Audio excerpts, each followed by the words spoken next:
This is a war, but it's not the special military operation Putin described to the Russian people on television. Putin wanted to plunge Ukraine into darkness. Now his own cities are plunged into darkness.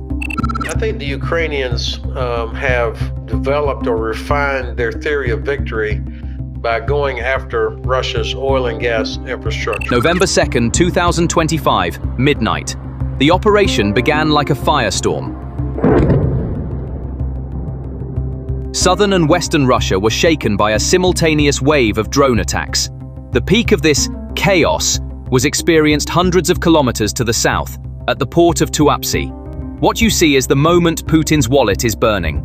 This is one of Russia's largest oil terminals on the Black Sea. It is the main southern gateway for Russian crude oil and refined products to reach international markets. And right now, as you can see, it is engulfed in flames. So, do you know how Russian officials, the Krasnodar administration, explained this massive fire, this strategic disaster to the public? What did officials tell Reuters? At the Tuapse port, parts of a drone fell onto an oil tanker, damaging the deck superstructure. The parts fell. Really? Now I'm showing you those images again. Look closely. Does this look like damage caused by fallen parts to you? Or is this a direct, surgical strike on billions of dollars worth of infrastructure and an oil tanker? Is the Russian people forced to believe this ridiculous lie from their leaders? With a port burning before our eyes, the "parts fell" explanation proves how incapable the Putin regime is of telling its own people the truth. When they say pieces, eyewitnesses and residents of Tuapse reported hearing at least 13 explosions in the sky and seeing air defenses desperately trying to hit new targets. This was not a piece of a single drone. This was a coordinated swarm attack. So, how critical was the target? This was no ordinary port. This was the deep water pier complex known as RN Morskoy Terminal Tuapse LLC, controlled by Putin's state oil company Rosneft. The tactical strike was this. Open source intelligence, OSINT, analysts confirmed that the location hit was the number 1 pier. Number 1 pier, do you know what that means? This is the point where diesel, gasoline, and other petroleum products are loaded directly onto tankers. In other words, the heart of exports. The attack triggered a chain reaction. Not only the pier, but a petroleum tanker anchored in the port also caught fire. Its superstructure was damaged and the crew was evacuated. The attack was so successful and so destructive that even the American space agency NASA recorded this fire. This is not propaganda, not maybe. This is NASA's thermal satellite image. Those huge red spots you see show the extent of the fire. It's not just one spot. The entire port is burning.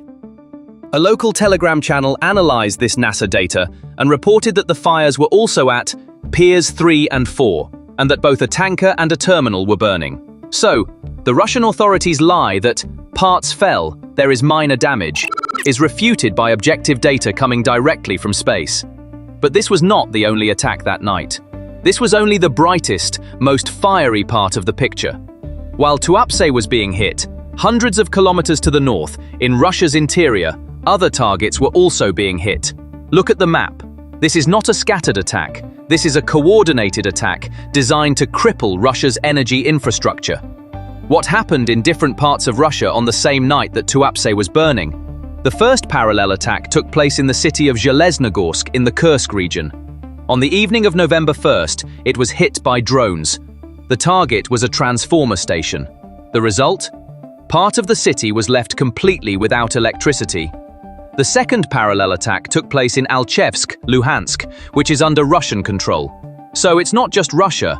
Even the regions that Putin claims to have come to rescue are caught up in this chaos. Again, a transformer station. The result? A power outage in the city. Other parallel attacks took place in Oryol and Lipetsk. The city of Oryol was also hit by a drone attack. Remember? The thermal power plant in Oryol was hit just the day before. Now, last night, it was hit again. And then, Lipetsk, the 500 kilovolt Lipetskaya transformer station. In other words, one of Russia's main high-voltage lines. Looking at the bigger picture, the events of the night of November 2nd clearly demonstrate the level of sophistication that Ukraine's asymmetric warfare has reached. Kiev is outmaneuvering Russia on its own turf, by its own rules, using relatively inexpensive, smart, and long-range UAVs against costly and cumbersome Russian military assets. This strategy has now evolved into a two-pronged and perfectly complementary asymmetric strangulation strategy. Tuapse, Zheleznogorsk, Alchevsk, Oryol, Lipetsk. 5 different regions, one night, one strategy. Logistical strangulation and collapsing the home front. By striking critical export terminals, oil refineries, and tankers like Tuapse, it is cutting off Russia's foreign exchange earnings, its economic lifeline. The fuel of war is money, and Ukraine is systematically drying up its source. By striking transformer stations in inland areas such as Zheleznogorsk, Oryol, and Lipetsk, it is demoralizing the civilian population, creating panic, and undermining confidence in the regime. It is bringing the message, war is at your doorstep, right into the living rooms of Russia's most protected cities. To understand why this attack is so important, we must grasp that this is not a terrorist attack, but a military-economic murder. The strike on Pier No. 1 inch directly hit the terminal's capacity to load dark and light petroleum products onto tankers. The damage to the port facilities brought all operations to a standstill. This means that one of Russia's most important export valves in the south has been shut off. The attack represents a loss of billions of dollars in revenue, not only for Rosneft, but also for the Russian state budget. The money for the missiles Putin used to bomb Ukraine came from the oil that passed through this port. It will no longer come. At the same time, the targeting of transformer stations in Zheleznogorsk, Alchevsk, Oryol, and Lipetsk has targeted civilian life. Cities left without electricity, infrastructure like water pumps and heating not functioning, and communication disruptions. All these factors are the fulfillment of Ukrainian commander Madyar's promise of a blackout in Russia.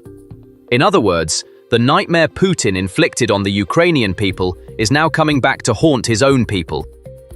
This attack did not only hit the Russian state, it is a direct slap in the face to Putin's inner circle, to one of his most powerful men, Rosneft CEO Igor Sechin. The Tuapse terminal is one of the most important jewels in Sechin's personal kingdom, the Rosneft empire. Rosneft is the main company financing Russia's budget, and consequently, the war. Sechin promised Putin security and stable income. However, since January 2024, he has been unable to protect the multi-billion-dollar facility in Tuapse. This latest attack destroyed not only the refinery, but also the export pier, striking not only Sechin's production, but also his ability to sell. This shows Sechin's shaky position with Putin. Putin is seeing how even his most trusted man is helpless against relatively cheap Ukrainian drones. This is also a crisis that will prompt questions within the Kremlin, such as, how are we managing this war? And, Sechin, why can't you protect our facilities? And is a moment when Putin is confronted with the incompetence of his own allies. Furthermore, this attack once again proves how vulnerable the Black Sea coast and southern Russia, which Putin presented as impregnable, really are. But this is not just a defensive weakness. It is part of a much more cunning strategy. Now we must ask the question, why did Ukraine strike a heavily guarded strategic target like Tuapse, while at the same time striking transformer stations in Zheleznogorsk, Oryol, and Lipetsk, hundreds of kilometers to the north? To disturb civilians? Number. This is a military strategy. The 500 kilovolt Lipetskaya transformer station in Lipetsk, the transformer station in Zheleznogorsk, these don't just provide light to your homes. They are the main power grids that supply military facilities, command centers, and most importantly, air defense radars in those regions. Ukraine's strategy generally proceeded as follows. First, by striking the substations in Kursk and Oryol, it crippled the grid that powered the S-400 and Pantsir batteries in those regions. Second, the radar systems, left without power, could no longer detect the approaching swarm of UAVs or were forced to switch to backup generators, reducing their capacity. Third, it created massive blind spots, or corridors, in Russian air defenses. Finally, it safely moved its main attack force through those blind corridors. In other words, the blackout that occurred in Kursk and Lipetsk that night was not just to create civilian chaos. It was a supporting military operation that opened the way to the billion-dollar oil port in Tuapse. This is an asymmetric genius that shows Russia cannot protect its thousands of kilometers of borders and hundreds of energy facilities at the same time. Ukraine is waging an asymmetric war using cheap drones against expensive missiles, and this strategy is crippling Putin's entire system. Putin's dilemma is this: how will he stop these attacks? Billions of dollars worth of air defense systems are not enough to protect thousands of kilometers of border and hundreds of energy facilities. Every drone attack exacts a heavy economic and psychological toll on Russia. Kiev clearly states that these attacks are a retaliation for Russia's attacks on Ukraine's energy grid. When Putin tried to plunge Ukraine into darkness on October 30th, he threw a boomerang. On November 2nd, that boomerang struck the oil terminal in Tuapse and the transformer station in Kursk. So, as Putin tries to plunge Ukraine into darkness, he is forced to watch his own cities and critical export ports also be plunged into darkness. The effects of this attack will not be limited to Tuapse. It will create a global ripple effect. The attack on a major export terminal like Tuapse and the tanker catching fire sent a single message to global oil markets and insurance companies: Russian ports are not safe. The Russian Black Sea Fleet, seen as the undisputed ruler of the Black Sea at the start of the war and a symbol of Putin's power in Crimea, has been systematically hunted down and dragged into a grueling war of attrition by a country with virtually no navy. One of the most surprising hits was the irreparable damage sustained by a Kilo-class submarine docked in a dry dock in Crimea. These attacks reveal that a total of more than 22 ships and boats were destroyed, while nearly 20 units were seriously damaged. The military revolution behind this unprecedented destruction is Ukraine's naval force without a navy strategy. Kiev used domestically produced unmanned naval vehicles, which are very low cost but extremely effective, as its primary weapon against Russia's billion-dollar ships. In particular, the Madyar V5 and Sea Baby kamikaze drones, developed by the Ukrainian military intelligence and the SBU, radically changed the balance of power in the Black Sea. These drones, moving in swarms, managed to bypass Russian ships' defense systems and hit their targets with high accuracy. According to statements made by Vasyl Malyuk, director of Ukraine's SBU, in October 2025, these technological advances indicate that the operation to clear the Black Sea of the Russian fleet will continue. As of today, the status of the Russian Black Sea Fleet can be described as defensive and elusive, rather than operational. The fleet was forced to effectively abandon Sevastopol in Crimea, its main base for over 200 years. Under constant missile and drone threat, this port has turned from a fortress into a trap. Satellite imagery and military analysis confirm that the fleet's main combat elements, including caliber missile carriers such as Admiral Grigorovich-class frigates, have been withdrawn to the much more eastern port of Novorossiysk, located on Russia's mainland. There are even reports that some ships have sought refuge further south, at the port of Ochemchira in Georgia's Abkhazia region. So, what happens next? Three options present themselves. The first option is that insurance premiums will skyrocket for any oil tanker heading to any Russian port in the Black Sea, not just Tuapse, but Novorossiysk as well. The second option is that many tanker owners will not want to risk their ships and crews and will refuse to transport Russian oil. The third and final option is that Russia's main customers, China and India, will now view Russia as an unreliable supplier. After all, who wants to be dependent on oil that is constantly interrupted and whose delivery is not guaranteed? So this attack did not just burn the oil in Tuapse. It also burned Putin's future oil contracts and his credibility in the global market. This attack also emerged as the culmination of Ukraine's logistics stranglehold and economic trap strategy. Consequently, what burned in Tuapse on the night of November 2nd was not just an oil tanker and a pier. It was Russia's myth of being an energy superpower and its economic lifeline. Ukraine brought the war to Russia's most vulnerable point, the heart of its economy.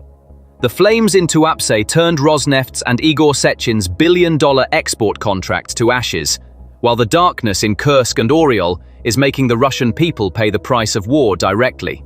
Putin's lie that the pieces fell is melting away in the face of these images of fire and darkness suffered by his own citizens.